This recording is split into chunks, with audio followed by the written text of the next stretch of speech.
This is a relay project. Real Talk starts right now. Here's Ryan Jesperson.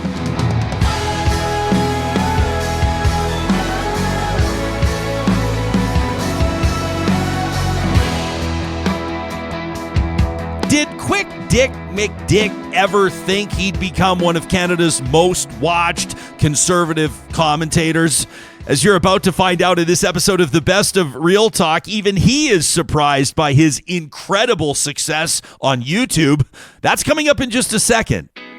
This episode of the Best of Real Talk is presented by We Know Training. Get ready to hit the training jackpot.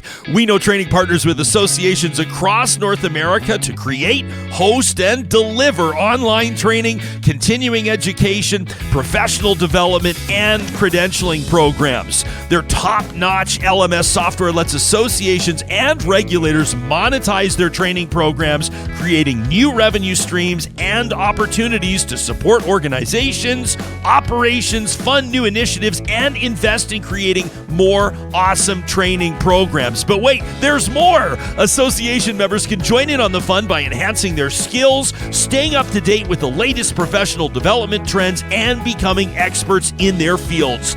Association leaders, don't miss out on this exciting opportunity. Contact partnerships at weknowtraining.ca to learn more today.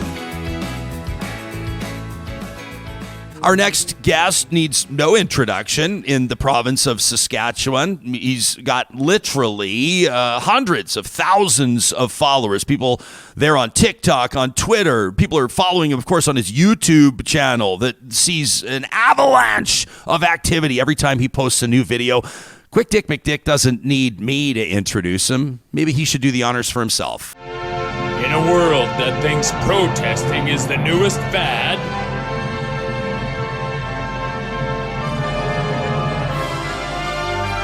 he'll be there, doing his best to make you laugh. But most of all, showing you everything you have to be proud of in this glorious place we all call home. From a driver's seat perspective in his 1994 Ford F-150 named Morty. All right, that's Quick Dick McDick, who joins us now live from the farm. There you are. Can you catch me now? I got you now. I got you now. Look at you from your professional podcast studio. Oh, yeah, it's highly professional. I've got a very well-trained group of professional technical teams here that keep me looked after, yeah. Yeah, you do all your own stuff, right? Writing, editing, shooting. I mean, you do it all. Yeah, it's quite a bit sometimes, but yeah, it keeps me busy, that's for sure. Yeah. I don't have a big camera crew that follows me around. It's usually just me putting a iPhone in a very precarious place to catch some cool shots. So. Well, most people hear this on the podcast. You release your stuff. You do a great job visually, and so what people wouldn't see, obviously, on the podcast is that your videos are snippets of different shots. So it'll be 10 or 15 seconds of you in the combine, 10 or 15 seconds of you in the big rig, 10 or 15 seconds of you leaning on your pickup truck, kind of idea. Obviously, the stuff is scripted ahead of time. There's a lot that goes into this. It reminds me of the Rick Mercer rants a little bit. Oh man, I appreciate that. That's I'm a huge fan of Rick Mercer, so that's quite a compliment. But yeah, there's definitely a lot that goes into it. It kind of started off like a little simpler, but I mean the format started off as cutaway production because I kind of started it on Snapchat, and then I just I kept that format just because I just kind of liked the way that it was, and I don't know, it's kind of a fun challenge for me to just see if you can get what you're talking about in a real life background, which, I mean, 99% of the things that I talk about on my YouTube channel are stuff that happens every day, here in rural Saskatchewan. And so it's pretty easy for me to capture it in the background. And I just think it's a more of a viewer's experience if you kind of get to see happening in the background what the person talking about is talking about, right? Yeah, well, I mean, you're one of the most watched content creators in Canada, for sure. I would say virtually every video that you post has over 100,000 views. You've got a huge reach and a big platform. Are you a little bit surprised by it all? Yeah, actually, I am. The reason I named myself Quick Dick McDick off the start is because I didn't want anybody to find me on social media. So that backfired, I guess. But yeah, I didn't really expect any of this to happen, to be perfectly honest. It just kind of started, being this snowball that started tumbling down a hill.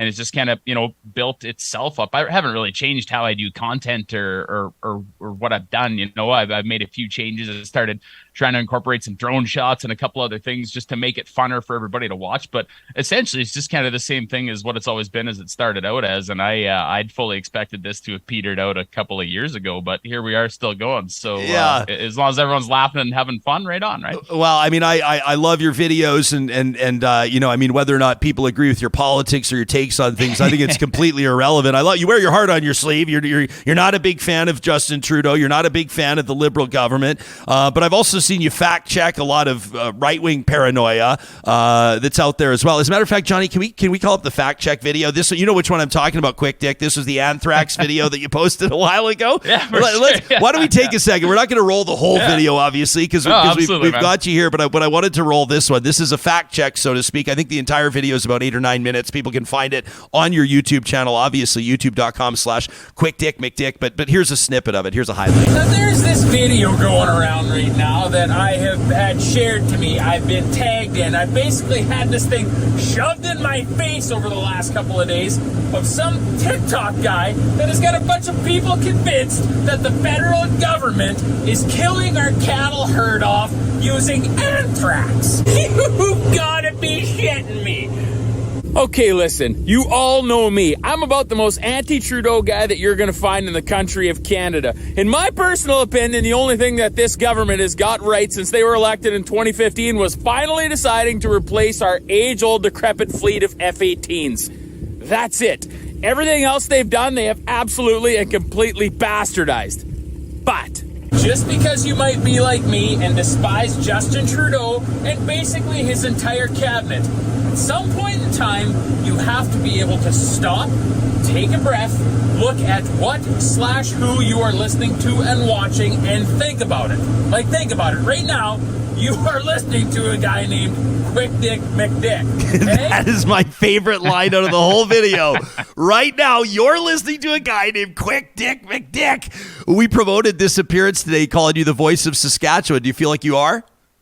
Well, no, I don't. I guess you kind of get numb to views and likes and stuff like that, because it's to me, it's a screen and you're, reading how many people comment on your stuff and everything. And I never really put it together on how many people watch until actually I went to a Chris Stapleton concert in Saskatoon just recently here. And I couldn't believe the amount of people that were coming up to me. One guy come up to me and just grabbed me, and he was a huge guy, and he lifted me off the ground. He's bear hugging me. He's like, "I love you, man." And I was like, this many people watch my stuff, but I don't know. I always do my stuff as I try to be a voice for my community, and that's just where I leave it at. In any production I do, I kind of make it so that I know that the people in my community will laugh and have a good time and feel okay about it, and whoever outside of that enjoys it or likes it or doesn't enjoy it, but it might spark a bit of a conversation with somebody. I mean, great. That's why I do it, right? I've just got videos of yours playing here, right now. You've got, this video, spray, you say, and you're talking to people about, spraying and different things on the farm.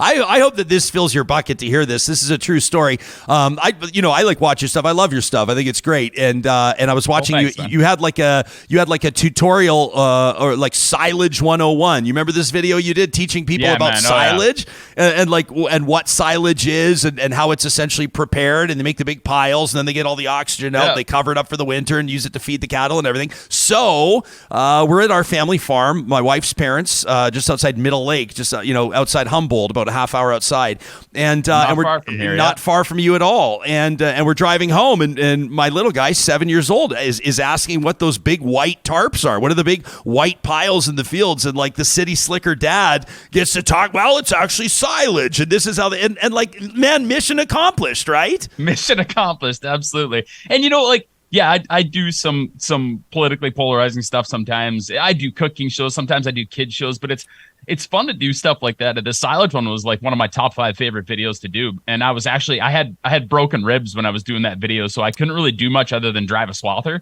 Yeah. So I was just kind of running around grabbing footage and doing some stuff. And it's just, I think it's just fun. Like, say you start incorporating a drone and a few other things and some music and let people have fun watching what they're watching. And And I had so many people in the comments of that video just be like, I had no idea that's what those big plastic bags were that we drive by every day. I had no idea. And so, I mean, yeah, again, like I said, mission accomplished. If it's somebody that can be like, no, that's silage and this is how they do it and this is why they do it. And I try and highlight the importance of the beef industry as well, which I'm obviously involved in, and how they work together with modern agriculture. When I did the spray video, there's a lot of people that get going on GMOs and glyphosates and a lot of different things, and you could go through a lot of different things of what we do in real life, but I just try and give everyone the perspective of a Saskatchewan agricultural technician, because a lot of people get upset about things that we do in agriculture when they might in all reality not be getting the straight goods on what we do in agriculture. I love it. I mean, storytelling is obviously so important. I mean, you want to use beef as an example. You look back to the BSE crisis, like it feels like an eternity ago. But one of the biggest issues there was that they didn't do a good job. And the beef lobby doesn't love to hear this, but they've improved since. I think they didn't do a good job telling their story. And beef obviously was inevitably going to take a hit there. But at the same time, it didn't have to be that bad. You look at a lot of the protests. I mean, we led with your video, your commentary on the vandalism of art, and I thought it was biting and relevant and timely and entertaining. But the oil industry right now, oil and gas traditionally, you look at the ads that they're putting out and the information they're putting out, is that they're starting to understand, or at least take it seriously, the importance of storytelling. And I think that the future of agriculture, like to state the obvious, is something that everybody needs to better understand and talk about. I mean, and we can come at it from a million different angles, like cost of living and cost of production. What about shortages of within the supply chain, the cost of groceries? I mean, there's a million different things. I mean, more and more people go to a plant-based lifestyle, more and more people adopting different diets, expecting, different things. That so-called 100-mile diet. People want to see the face of the farmer, right? I mean, there's so many reasons why I think there's a real appetite for a producer like you to be taking people, city slickers in particular, behind the scenes. So I guess if anyone were to ask me if there was a goal of what I was doing, that would be it. I worked 19 years in the oil and gas industry. I was actually a resident of Alberta for 19 years up in Grand Prairie. And I had no idea when I first went out. I left the ranch here in Saskatchewan as a young man, went out. I had no idea. And I mean, we used oil and gas every day, and I just had no idea where it came from or what the process was to get it to us. And my mind was blown basically for 19 straight years. Not only with that, but I mean, you see how oil and gas works collaboratively with the forestry industry up in northern regions, and how you share roads and leases are logged and made into paper and a lot of different things. And this is 19 years in that, and I didn't even see half of what it takes to get us the products that we use. And I'm very fortunate to have come from a place in Saskatchewan where I've experienced agriculture and I know what it takes to get food on our table. And I think you could do that with basically every product that we have in real life, even the computers that we're using to Zoom with right now. Or if you talk to communications people from, say, Tell or different places, it's the amount of effort that goes into a lot of different things that we do here to keep us, sustained as Canadians and to sustain life would blow your mind. And we have a lot of people that just want to jump on right away and be like, we have to stop this. We have to stop this. We have to stop this. Oh, okay. I hear you. I will always, promote us doing better and polluting less, but we have to realize at some point in time, we have to draw a line where the lives that we live, that there's going to be a little bit of a carbon footprint to it, or a very intensive process that gets it to us. And if we don't understand that process before we start saying we have to stop it, we should really understand what we're asking to be stopped. Right? One of the reasons why I wanted to showcase that anthrax video, and I want to ensure that people just go check it out. You got to just watch the whole thing, because you go, I can't remember the word you used, but you're like, the last thing I want to do is amplify donkeys like this or something. And you show, because you're making this guy famous when you use his video. But this guy's claiming essentially that the federal government was spreading anthrax on Saskatchewan farms. There were some issues around trespassing the Saskatchewan government jumped on. But the bigger idea that the Saskatchewan or the federal government was spreading anthrax on farms, and it was Justin Trudeau and this, that, and the other, and you basically are like, let's turn down the temperature on this. We've had a lot of conversation on this show about about the polarized nature of politics. And we talked to politicians about it. We talked to commentators about it. We even talked to a psychologist about it last week. Like, what do you do around the family holiday table when you've got, people that are four times vaccinated and anti-vaxxers? I could lay down with a psychologist every now and then. It would help me out. We all could, and we do, a lot of us. And but I'm curious for your take on a guy that's got a big platform. Your conviction on political polarization and on turning down the temperature, while at the same time not turning down the engagement and the need to have conversations and healthy debate. How do you approach that? Yeah, it's a tough one, and I wouldn't say that I've quite got it figured out yet, Ryan. It's a tough plank to walk, if that's what you want to call it. I did a vaccine video quite a while ago, and a lot of people are just like, you just nuked your YouTube channel, no one will ever follow you again, kind of thing. Get a lot of that going on.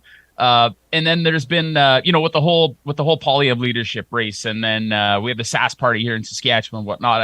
I get a lot of people that follow me that just jump into this huge fiery pit of ravenous biting as soon as I put out a tweet criticizing some of the marketing campaign strategies that Poilievre was using, or maybe a tweet that the Premier of Saskatchewan puts out that I'm just like, okay, who wrote this tweet? You know what I mean? Yeah. I think the biggest divide that we have, that's the problem, is that when things like this happen, people just think that you are in your lane and you're staying in your lane and you will just blindly support what's happening no matter what. And I try. I don't always succeed at it, but I'm trying as a content creator to just somewhere be down the path that I'd like to see things go and see both sides of it. Where if you look at me, a lot of people hating on me for quote tweeting the Premier, but then a lot of people hating on me for trying to dispel this guy talking about anthrax and cattle. But like, I'm no different than any Canadian. I want what's best for people. And if I see something goofy or it's hypocritical, I'm going to call them out, whether it's on my side or on somebody else's side or wherever. Just if I see it, it's coming at you, Yeah, well, you've certainly, you've got a real talent with regards to what you do and how you get your message out and how you cut the videos. And people have such short attention spans too, right? Like, holding someone's attention through a video takes a real talent. What do you see as the future of your, this empire that you're building? What do you see yourself doing with this down the line? You going to ramp it up even more? I don't really know how I ramp it up more. I spend a lot of time. I spend a lot of time at this, and I don't have a lot of time to spend at it because obviously, like what you see me doing throughout the course of the day isn't just staged theater. I mean, we're in cattle and agriculture here, and it's very busy. I've started doing a lot of live shows since restrictions kind of lifted here, which has been totally different. Jumping in front of a crowd and doing like an hour and a half of stand-up comedy has turned into one of my favorite things to do. Because I like it when people it's fun. You could do a YouTube video and put your stuff up there and you have time to look at it. And maybe if you want to change one clip that you did or whatever you want to do, you got time to do it. Right. But I just like having to think on your feet in front of an audience. And it's been really cool to be able to do that. Is that new for you? I mean, have you been honing that craft of stand-ups, like you just said, is totally different than doing edited videos. It totally is, but oh man, spoiler, this is a Real Talk exclusive here. I was full on through my years in high school. Like, I was in drama in high school, man. I was always like one of the only guys of a handful of us that would be in drama. I'd always get like the leading role in it, and I've always been comfortable being in front of a crowd, and it's fun. It's good, but like I'm kind of a people person, and if you can be a people person and you can be a goofy person, you can stand in front of people and have fun with them. You know what I mean? It's and I've got time in the tractor to rehearse my stuff and work on it. Yeah, you got to work at it too. If you started at my first show versus where I am now, I mean, they're two different shows, but it's still super fun either way, right? Yeah, no kidding. I love your merch too. QuickDickMcDick.ca. People can check it out. You don't have hoodies like a good Saskatchewan boy. You got bunny hugs. I've got bunny hugs. That's right. Actually, I'm not wearing it today, but I got my hat on. But dude, that's been if you ever would have told me that I was going to know the difference between a 50-50 poly cotton and an 80-20 cotton blend and all this different stuff, but that's been a neat thing, which has kind of been another one of my missions of doing this is to try and get people interested in where things are made and where you buy them from. I'm a huge advocate of made in Canada, a product of Canada, if you can, to support our local Canadian economies. And the amount of work that it took to dig through and actually find people that make clothing still in Canada would frighten a lot of people. We rely on a lot of overseas people to make the things that we use in everyday life. But I found, some guys in Burnaby and in Richmond and a few places out in Ontario, a few in Calgary. And yeah, we've got a Canadian made line of merch that comes through, and I've got a lady here that ships it right out of Tufnell, Saskatchewan, which is like, how awesome is that? That's you know great. what I mean?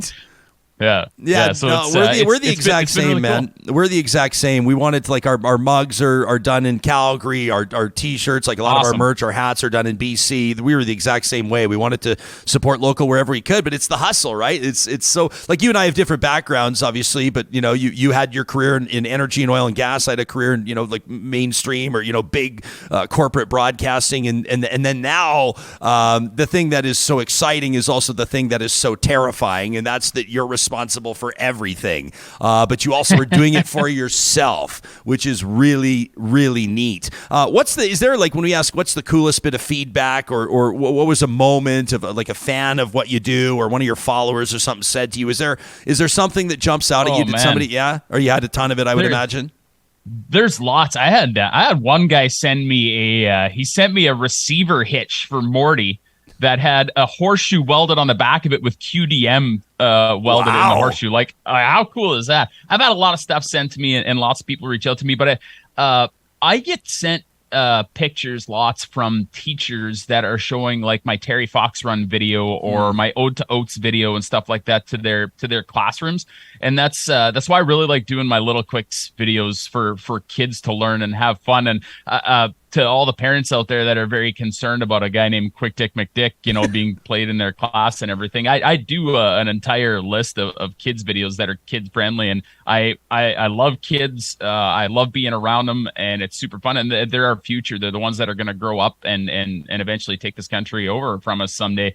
And it's just important that they see a well-rounded variety of things, and being exposed to a farmer that's actually out, planting crops and working with cattle and things like that. I think there are a lot of things that kids need to see and need to understand how these things work. It's very important. I think we're slowly getting very removed from our roots of where we came from and how we eat. Yeah. And how we heat our homes. And I think, and even yourself, Ryan, if you say you're from up in the Humboldt area there, would you say that you've been removed from your roots a little bit? Well, let me say, my wife's family, they're from there. That's where they're at. But my family, like, my grandpa was one of 11 kids, and he moved down to Calgary during the Second World War and raised his family down there. The rest of them, a huge farming family, and they still farm. It's now like the sixth generation is they're now raising the sixth generation on the dairy farms, and not far out of Edmonton, like 15 minutes out of Edmonton, Spruce Grove, Stony Plain, Westlock. So I did, like, I mean, they would, my cousins, some of them will watch or listen to this show, and I'm going to get texts from them right away if I try to pretend like I even would know how to start a tractor.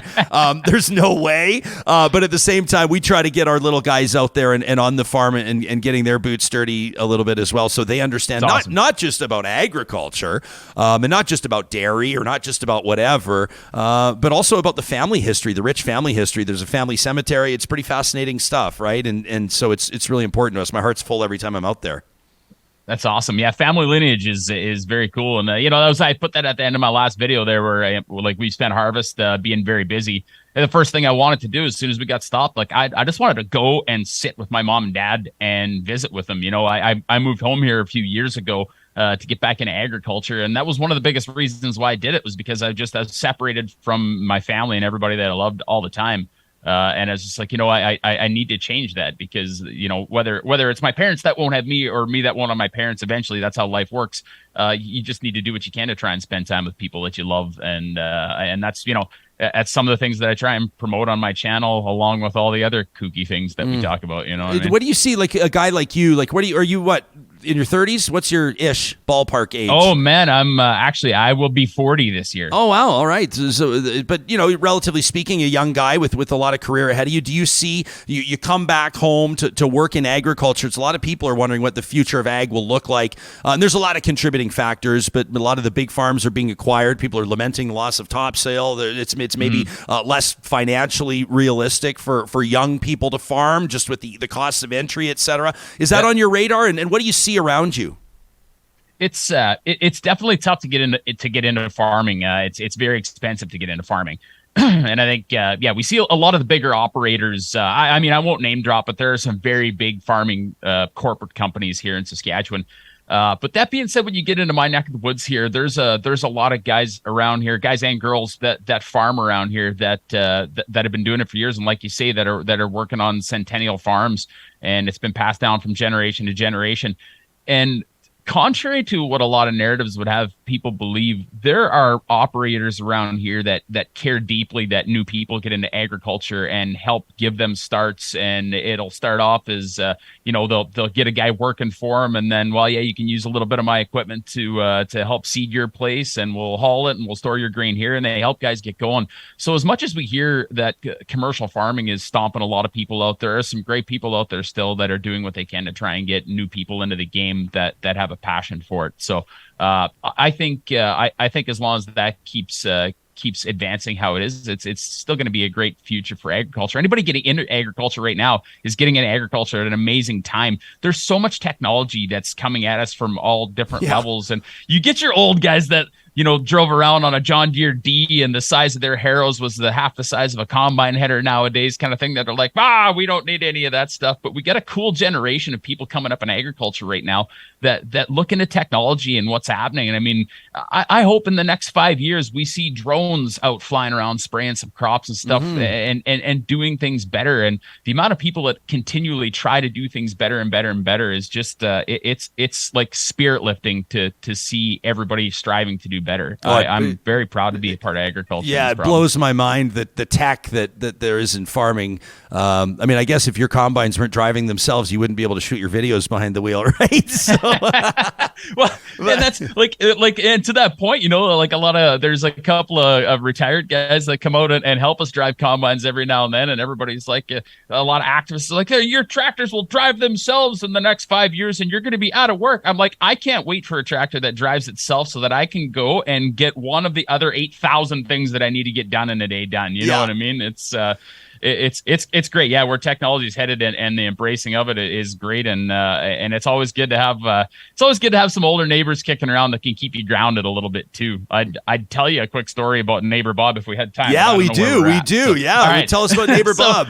Okay, so Bob is a guy that's a retired farmer, right? And I always say neighbor Bob in my video. Neighbor Bob's a real guy. He's a straight up real guy. Yeah. And he's probably the most grounding guy that you'll ever get in your life. And neighbor Bob's job is when we got to move a combine from somewhere, say, or a tractor from somewhere a couple miles away to back to where we are. Neighbor Bob's job is to come and give you a ride. And if you don't phone him and ask him to come give you a ride, he will be pissed at you. He'd be like, how did you move that tractor over there? No, I got to be a part of this. I got to help you move trucks. But I've come to find that the best time that I spend on the farm is riding around in the passenger seat with neighbor Bob, because he farmed for over 60 years. And he's seen a lot of bad stuff. And when it came, to our last drought, we had a really bad drought here last year, and it was kind of a bad harvest. And Bob was cruising around and taking me over to a combine that we were going to move to another field. And we stopped in the middle of the road, and he put the truck in park and he shut it off. And we looked out into a place that was typically, full of water. And there were some old dead trees drowned out in the middle of this place. And there was nothing, just rocks, a dry lake bed, and some old trees there. And he says, you see those old trees there? I said, yeah. It's pretty dry out there, hey? I was like, yeah. He says, do you know why that tree is there? I said, because it grew there, Bob. He said, that's right. Because I remember a lot of years where this was dry and a tree could grow there because there was no water. He says, it's not going to be that way forever. This spring, we were driving out to get the drill from the same field to move it back, and we had an exceptional amount of moisture here this spring, and it was right up to the road. The water was back up to the road, and I knew what was coming. He stopped. He put the truck in park, shut it off, and he didn't say a word. He just looked out at the tree, pointed at it, looked at me, winked, started the truck, and but it's great to have guys like that just to keep you grounded and keep you in check with what's going on, right? Because it's good for your mental health. 100%. Man, it's awesome to catch up with you. We should let the audience know that we were going to get you on earlier, but you had a little thing called harvest that you had to handle. And if we appreciate you finding time in your day to talk to us now. We endeavor to connect with storytellers across the country, and undeniably, you've built a huge audience, and for good reason. I know that what you have to say resonates with a lot of people. Folks can find you at youtube.com/QuickDickMcDick, and of course, QuickDickMcDick.ca if they want to pick up a bunny hug or whatever else. Thanks for making time for us. We made it through this whole thing without asking you about your first name, without your real name, so to speak. We'll keep it a secret. It's Dick, believe it or not. I've been a Dick all my life. Yeah. So there you go. Quick Dick. Hey, thanks a lot for having me on. Thanks a lot, buddy. We appreciate it. There he is, proudly flying the Canada and Saskatchewan flags behind him. From Saskatchewan to Alberta, our next conversation in this episode of The Best of Real Talk is with 3-time Juno Award-winning country music singer Brett Kissel. He's got a new 4-album project out, one of them with the song Line in the Sand. It's being celebrated and criticized as a freedom convoy anthem. Was that what he set out to do? We get into it. But first, a message from the sponsors making this possible. Are you a professional engineer or a recent graduate from an engineering school anywhere in Canada? Apex Automation wants to talk to you. That's right. They're hiring in a number of rewarding career opportunities. We're talking engineering, fabrication, automation. This team is leading the charge, putting their people and their clients ahead of their profits. You want proof on why this company's culture is different than all the rest? Check them out today at apexautomation.ca. Tens of thousands of Canadians are trusting their post-secondary learning experience to Athabasca University. Why? Because Canada's Open University offers world-class accredited online programs and courses that give you the flexibility to learn at your own pace on a schedule that suits your lifestyle. Plus, it's one of Canada's most reputable research universities. You can learn more about the undergraduate, graduate programs, and other reasons to check out athabascau.ca. California Closets is providing custom closets and storage solutions for the entire home. Make the most of your space with their custom organizational systems. Sure, it may be a dream closet in your bedroom, or maybe it's a craft closet downstairs for the kids. How about something to house your entertainment system in a way that increases the quality of the experience and the value of your home? Plus, they do garages. Oh, do they do garages? You can get a free consultation today at californiaclosets.ca. Are you dealing with flood damage, fire damage? Maybe you or your construction crew found mold or asbestos in those walls you're looking to renovate. Oh man, this type of nightmare needs to be trusted to the talented team at Complete Care Restoration. They're the ones we trusted with our studio build. They're the ones you should trust for whatever you need done. Construction, renovation, or recovery. It's Complete Care Restoration. Online at CompleteCareRestoration.ca. No matter what you're celebrating, guaranteed there's a perfect fit for a custom DQ cake. That's right, any occasion is a happy occasion with a DQ cake. We recommend that Real Talkers check out the Dairy Queens of Northwest Edmonton and Sherwood Park. You'll find happiness however you want it. That world-famous soft serve with a fudgy, crunchy, chocolatey middle. The perfect way to celebrate any occasion is a DQ cake from the Dairy Queens in Palisades, Nemeo, Newcastle, Westmount, and Baseline Road. For more than 20 years, Eden Landscaping has been bringing outdoor spaces to life. Still family-owned, still based out of Edmonton, Alberta, this team has perfected the art of modern to traditional and every other type of landscape design. Their projects all have one thing in common, that's happy clients. What's the difference in dealing with Eden Landscaping? Find out today with a free consultation. You can learn more and book it at landscapeedmonton.ca. The first of the month means 15% off grocery purchases of $75 or more at all Friesen Brothers locations. 16 of them across the province of Alberta, where Albertans have trusted this family-owned grocer to put quality, affordable, nutritious meals on those family dinner tables. Established in 1955, still family-owned. It's Friesen Brothers, online at friesen.com. Are you noticing health issues with your pets? Maybe obvious joint pain? Maybe there's something with their coat just doesn't look the same as it used to? It could be what they're eating. May we recommend you check out Grand Dog Essentials Quality Raw Food. We're proud to feed Grand Dog Essentials Quality Raw Food to our dogs, and we've seen the health benefits. The best part about it, it's affordable. The business is family-owned. They care deeply about what they do, and the food's delivered right to our door. If you're in Edmonton, Calgary, or Central Alberta, check them out online. The promo code REALTALK takes 10% off your first order at granddog.ca. Are you an apprentice or journey person electrician?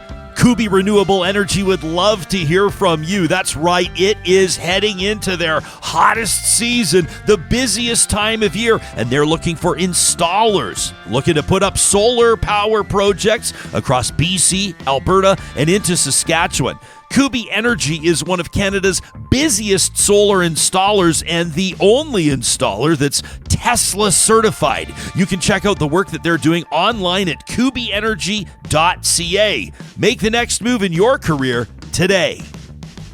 If you're making decisions for a small business, a large business, or an entire community when it comes to residential or commercial, even industrial garbage and recycling management, maybe you're taking a look at a big home renovation or a huge landscaping project and you could use one of those front load or roll off bins. Are you putting together a community event or a festival this summer where you'll need fencing, portable toilets, or even water hauling? Keep it local with Local Environmental Services. You'll find them online at localenvironmental.ca. We lead off today with a 3-time Juno Award winner. He's a Canadian country star with 4 number 1 hits on the Canadian country charts. He was born right here in our home city of Edmonton, raised on a cattle ranch near St. Paul, Alberta. His newest album, The Compass Project, a series of 4 releases, starting with the South album, which is just out, and everybody's talking about it, but in a bit of a different way. Brett Kissel's facing backlash for his song Line in the Sand. Joining us live in the Real Talk studio. It's nice to see you. I appreciate your availability on this. No, thank you, Ryan. It's great. Like, we've known each other for a long, long time, and it's great to sit across the desk. Like, and congratulations. This studio looks amazing. Your show is great. It's honestly, it's great to connect. It really is. You and I were reminiscing as you arrived just a few minutes ago, and looking back, I remember when you were first starting your career, you were putting albums out when you were like a tween. Yeah, like, I don't think you were barely a teenager, and you were releasing records. On the good old A-Channel days. That's absolutely. right. I remember your introductions, and I remember being so excited to be on TV, with you and playing some songs that I wrote or some songs that, were cover songs like I've Been Everywhere and all those great songs from the classics. It was a really, really good chapter, and now we're into a new chapter. So yeah. We've spoken many times in past. This conversation feels a little bit different. There's a lot of buzz around your album. Some people love it, and some people are taking really big runs at you. I mean, let me ask you plainly. Let's set some context for people that aren't familiar with the tune. And this is one track on the new album. There's going to be 4 albums. We'll talk about the project today. Line in the Sand. From the lyrics, I see people going crazy. Good lives torn apart. Windows boarded up and shut down. I see broken hearts. I should have you singing this. My boss, he comes up to me, says, I better toe the line. Well, you can take away my paycheck, but you can't take my pride. Because I stand up for my freedom, and I stand up for my family. I stand up for this life I love, and I stand up for my country. So if you try to take me down, let me show you where I stand. Hate me if you want to, but this is my line in the sand. Did you set out to write a Freedom Convoy anthem? I don't think it's a Freedom Convoy anthem at all. I think that song is just my own personal mandate, like my own personal thoughts on the entire situation that we've had over the past 3 years, but also exactly where I'm at in this exact version of myself. These are the things that really matter to me. And I think these are the things that matter to a lot of people. At the same time, like any piece of art, like any song, people can take it however they want to, whatever they want their lyrics to be, whether it be a rap song or a country song or whatever. This for me is just deeply personal. So the fact that a lot of people on social media have actually started to dislike it, or a lot of people on social media have decided to use it as an anthem for their cause, that's just what music does. So I didn't set out for any of that. I just wrote this song one day in a moment where I was really frustrated with what was going on in the world. And now that I'm independent, I felt like this is a really good time to release this song, because a lot of people ask me my opinion on certain things, and I don't really want to talk about it, but I don't mind singing about it. Johnny Cash did.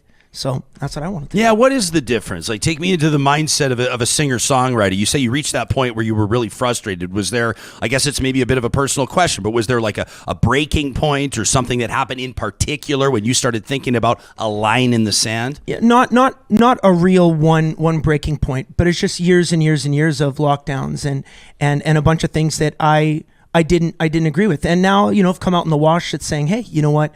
Where we're at today, we've made a lot of mistakes.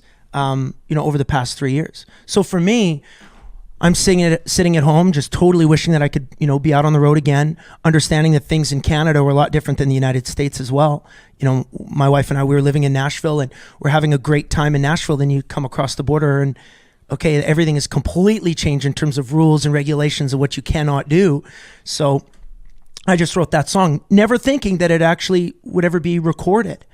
But I felt, in talking with my wife Cecilia and talking with my family as well as my team, that it actually takes a lot of courage to release a song that actually could be controversial, although there was never the intention to write a controversial song. I mean, Johnny Cash never intended to write a controversial song. He was just writing country music. Same thing with me. You've referenced him twice in 3 minutes. Is he one of the biggest influences in your career? What was it about him and the way that he carried himself? I mean, aside from the musical talent. Well, I think everything that he stood for. He stood for a lot of the things that, I talk about in that song in particular.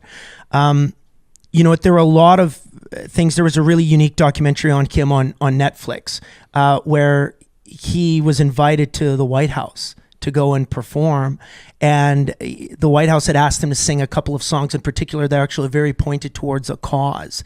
But he actually was focusing a lot more on the war in Vietnam. He was focusing a lot more on a record that he had called Bitter Tears, which is about Indigenous culture and the Native American spirit and how it's being lost, and all the research that he had done, and saying like, hey, this is all like one big cover up. Like this, we should honor Indigenous people.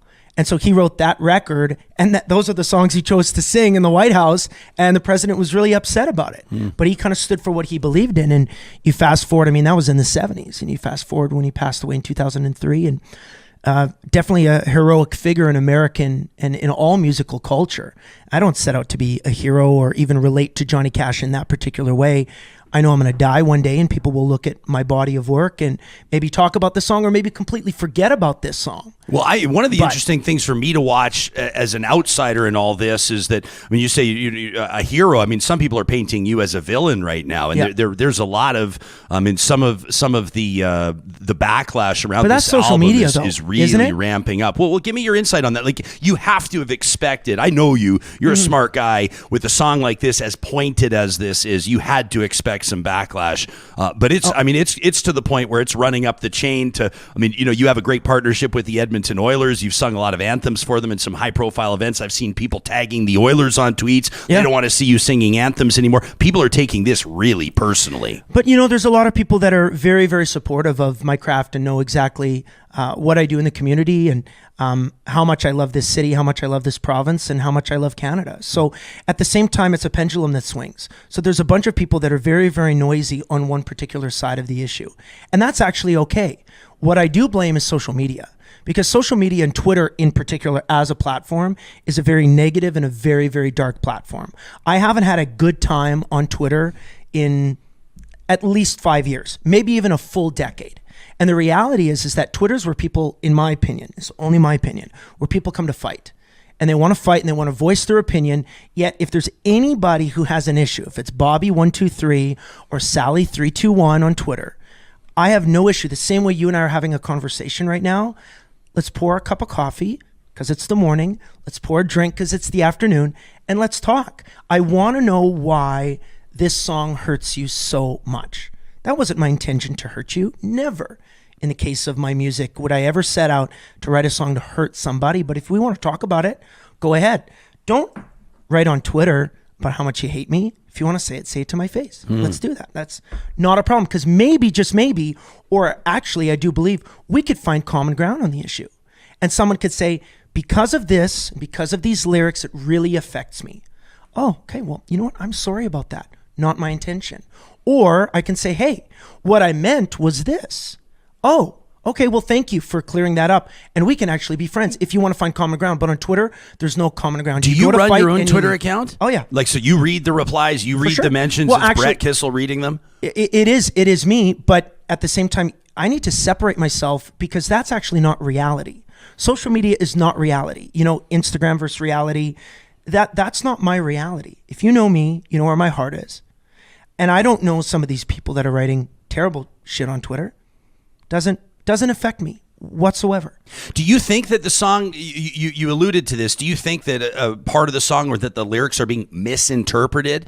And if so, do you think there's, a line in the sand is kind of I was debating this the other day with a pal. We were reading through your lyrics, we were listening to the song. I'm obviously preparing to talk to you, and I said, the thing about a line in the sand, it's interesting because it's a very aggressive statement, and it's also not at all. Like, in the sense that a line in the sand can be washed away by a wave right away. But if you say to someone, I've drawn my line in the sand, you're saying, hell no, we won't go kind of idea. It's that type of thing. So what's being misinterpreted, do you think, about what you wrote? I think lyrics are meant to be interpreted however they want. For me, a line in the sand is just a very simple statement that there are things in life that I will do and I won't do. There are things in life that I stand for and I won't stand for. And it's on every topic, every issue. We could talk about sports, and my line in the sand is that no, even though I'm playing in Calgary, I will not wear a Flames jersey. That's my line in the sand. You can have comedy with it. But for me, on certain issues, this was just me in the creative outlet drawing my line in the sand. So it wasn't actually meant to be super aggressive. It means that I'm accepting that you can hate me the same way on Twitter. You can hate me if you want to. That's okay. That's actually your right. You have completely full opportunity to hate me, hate my lyrics, not listen to me sing an anthem, never buy a ticket again. That's okay. I wish that you would. It would be wonderful if we could find common ground and if we can actually form a relationship. We don't have to be friends, but we can form a relationship and we can actually talk about certain issues. But on Twitter, nobody wants to talk. They just want to fight. So I don't engage, no problem. But you and I mean, the show is called Real Talk, and you and I have an opportunity to sit across a desk, look each other in the eye, and get somewhere. I mean, we've done it before. We've had our differences. That's a wonderful thing about the human spirit, but on social media, it doesn't exist, so I won't engage. I want to be clear. Our differences earlier were me and your record label at the time, true. Not me and you. But we did settle it over a bottle of whiskey like Albertans do. I was pissed off at your record label, and you swung by the TV station, and we did settle it over a bottle of whiskey, and that was about 15 years ago. I think it was about 12 years ago, actually. Yeah. And so we do have a history of talking things out and having uncomfortable conversations, and I appreciate it. You had to know what you were doing when you retweeted Jamie Salé the other day, and I wonder if I don't know if this amplifies your brand, if this hurts your brand, because she's on her own wavelength right now. Does that hurt you long term? You know what? I didn't think about it whatsoever. Honestly, Jamie, I'm not following what so many people are doing or saying because I'm just not on social media.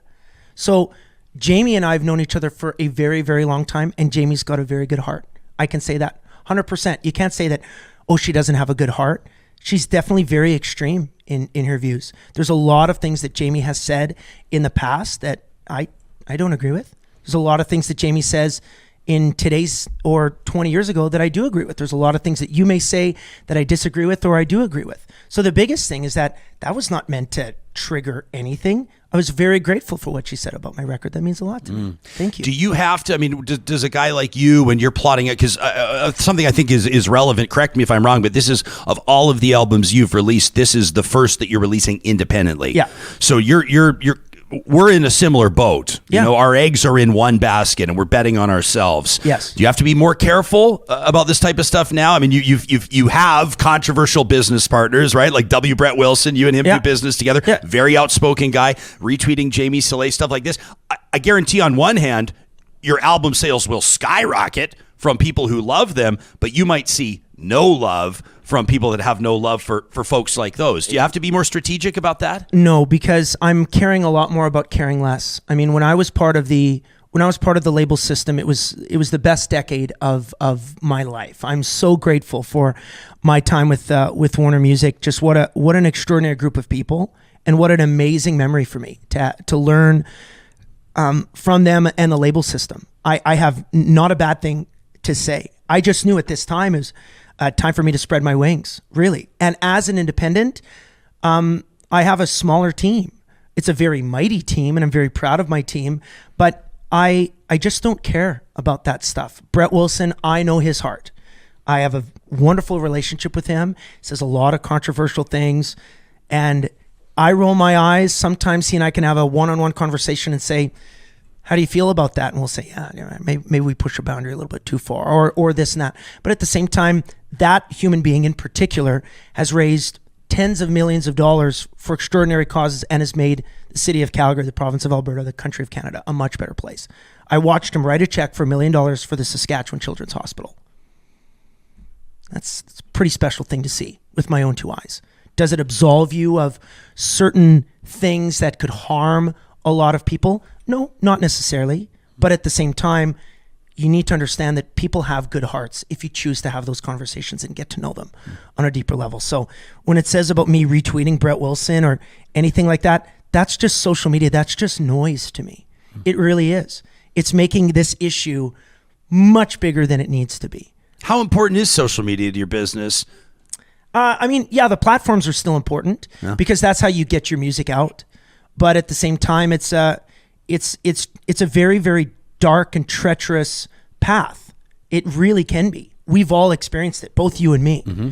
But at the same time, it's great because we've got a platform and we've got things that we want to promote. And actually, if you want to look at my page or you want to look at my wife's page or a lot of pages that we follow, I mean, that's just pure positivity. That's just pure light. That's a wonderful thing about social media where we can amplify that and those messages. That's a very beautiful thing about social media.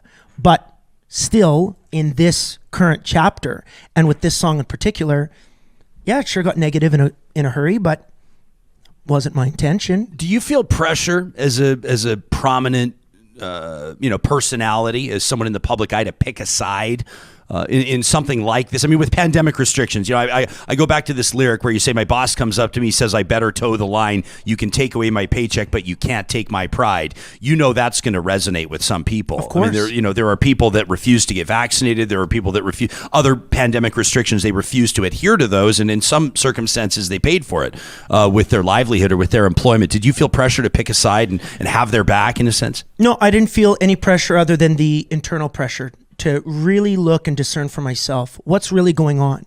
What's really going on at this particular time in my life? What's best for my family? So the only pressure that I felt was doing what was best for my family, and I made a lot of choices. I chose to homeschool our children. I chose to spend time in the United States when everything was really shut down. Well, let's go to Nashville. Let's go and let's it's open there, so let's go and experience concerts and go play a bunch of shows in the United States. So for me, there was only pressure, and the only pressure that I felt was what I put on myself or what my wife and I internally had. So to pick a side, every issue, there's a fork in the road. Every issue you can pick a side, and usually I will. I mean, in sports or even politics or whatever. And some of it is private, some of it is public, and some of it is nobody's business. Some of it I make everybody's business because I like to talk about it. But in some of this thing, it's a very, very, there's very deep waters here to navigate through in terms of talking about pandemic and response, which is, for me, I actually if you follow me, you know where I stand. And I wrote a song about it, so it's exactly how I feel. Well, and that's what I want to nail down, because you're like, if you follow me, you know where I stand. I wrote a song about it. And then you're saying, yeah, but like you can interpret it however you want, and different songs mean different things to different people. If you never knew me, you hear the song for the first time, you could think something completely It different. strikes me as a Freedom Convoy anthem. That's how it strikes me. And I think Great. it's being embraced That's by the no supporters problem. of the Freedom Convoy. That's no problem if that's how you interpret if it's it. your song and you're okay with it, It then was that's not- okay with you. It was not my that's you putting words into my mouth. No. I'm just telling you my impression of And it. if that's your impression, that's totally fine because music is subjective. Hmm. But I never set out once to write the anthem of the Freedom Convoy. The Freedom Convoy is over. That was last February. That's what I'm wondering about. I was like, why now? Why release the song? It feels like kicking a hornet's nest when you're already through the hike. You know what I mean? Like, do you feel like, does it feel like things... Now, that's a very good question. Why now? I don't have an answer to that question other than I still feel the way that those lyrics say to a degree. And now maybe, just maybe, I'm not going to be pushed with my back up against the wall. I think... How did you feel your back was against the wall?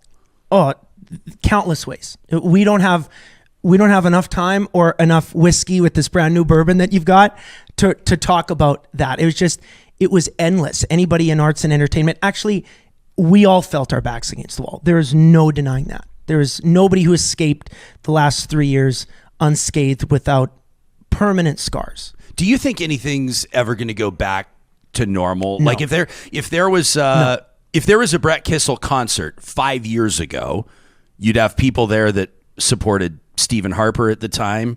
You'd have people there that supported Justin Trudeau. You'd have people that supported Rachel Notley and that supported, Jason Kenney or the conservative premiers before him. You'd have people that cheered for the Oilers and the Flames. You'd have men and women, young and old. Yeah. I'm not sure that's the case now. And I'm not just talking about you. No, it's a very divided world right now. And we have to get back to unity in a lot of ways. And so for me, I mean, I'm also aware that is just the state of the world at this time. If anybody does come to a concert, I mean, I do my very best to bring people in a really special way and hold their attention for 2 hours and talk about how grateful I am that they're there, how grateful I am that we're sharing these moments together. We can forget about the world for a couple of hours and we can just be and enjoy this moment. That's a wonderful thing. That's a gift that I've been given that I'm able to present in that way. But when you're saying, will anything go back to normal? Like that was the first question that you had just asked, that like, no, normal, that was then, this is now. And I'm trying to ask that question of anybody I talk to, whether it's a country star or an epidemiologist or whatever the case may be. And I don't think it will either. I hope that it will in 20 years, but I think that people have long memories. And I think that goes both ways. Yes. I think that people that have a conviction that some didn't do what they should have done and didn't buy in, some people that have disdain toward, for example, the Freedom Convoy, will always feel something toward friends of theirs or former friends of theirs that supported or participated in the convoy, and vice versa. Absolutely. It was the Great Divide. It was the Great Divide. 2020 and 2021 was the year of the Great Divide. And it was unfortunate to see that. But at the same time, I'm very, very blessed to have such a great group of friends and family members and a great community, and it's so supportive and there's so much positivity there. And my amount of friends has really shrunk over the last couple of years, but by design. I was going to ask, intentionally? And absolutely. And it had nothing to do with opinions. It had nothing to do with all of these different things that people would think. It was just really doubling down my efforts on the people that I really resonate with and give out positivity and great energy. And I'm very grateful for the group of friends that I have right now. I mean, I think I've got a million acquaintances, but the really good group of friends I could just count on, honestly, just a few fingers. Now, what I mean by that, to all bring it all back, is that it was the year of the Great Divide. And that's just the way that it happened.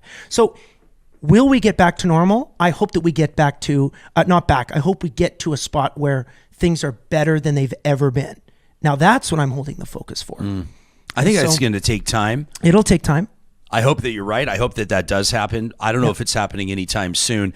And I think that this dust up is evidence of that. I think that people still I was trying to figure something out again, and I've been skimming and browsing the chatter around this album and this song in particular. Did you recently play a healthcare worker benefit or something in Ontario? There was something recently. Do you know what I'm talking about? There was an association of healthcare providers that tweeted at you something. They were using their blowtorch and they weren't happy.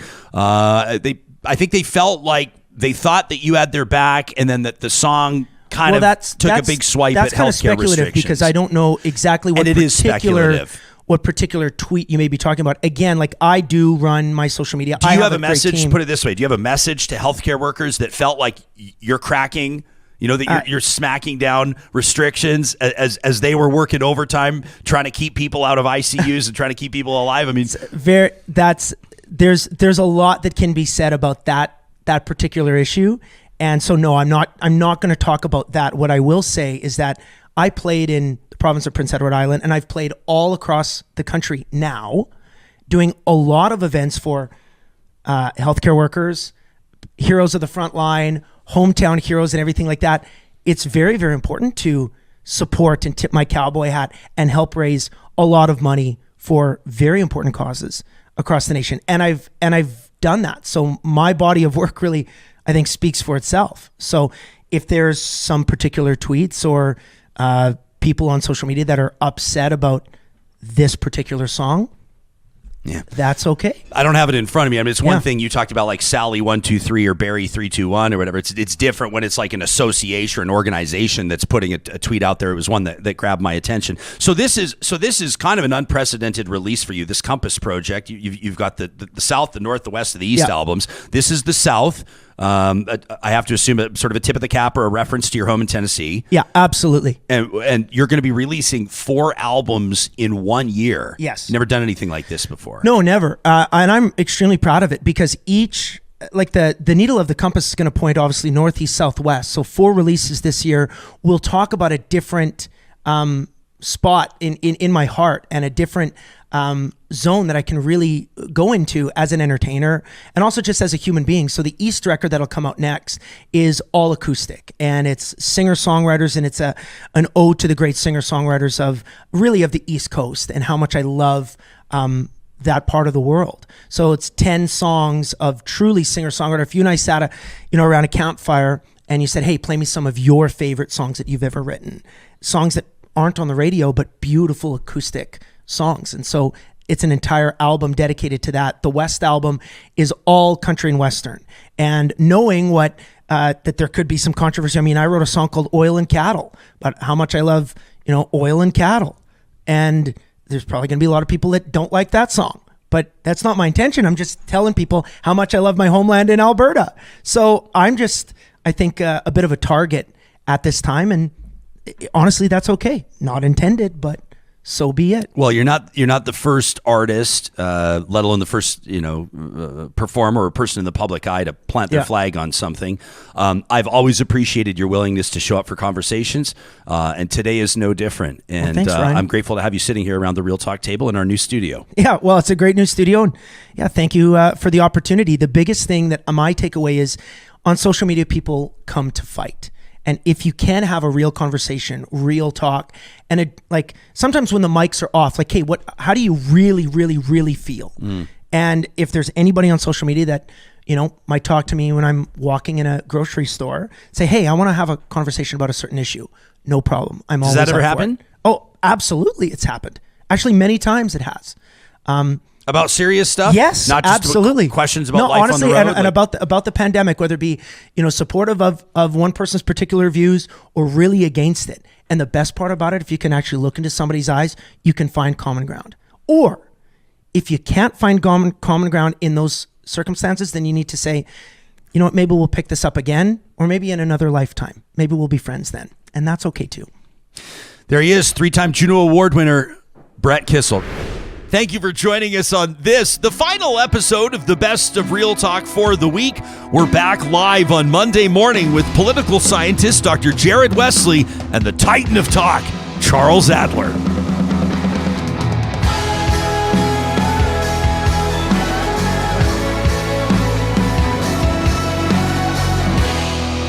Real Talk is hosted by Ryan Jesperson, executive producer Josh Dunford, technical producer John Hicks, general manager Katie Cook-Chivers, account coordinator Lawrence Derlego, human resources Lena Shepard, website design Mike Johnston, voiceover by me, Carrie Skelton.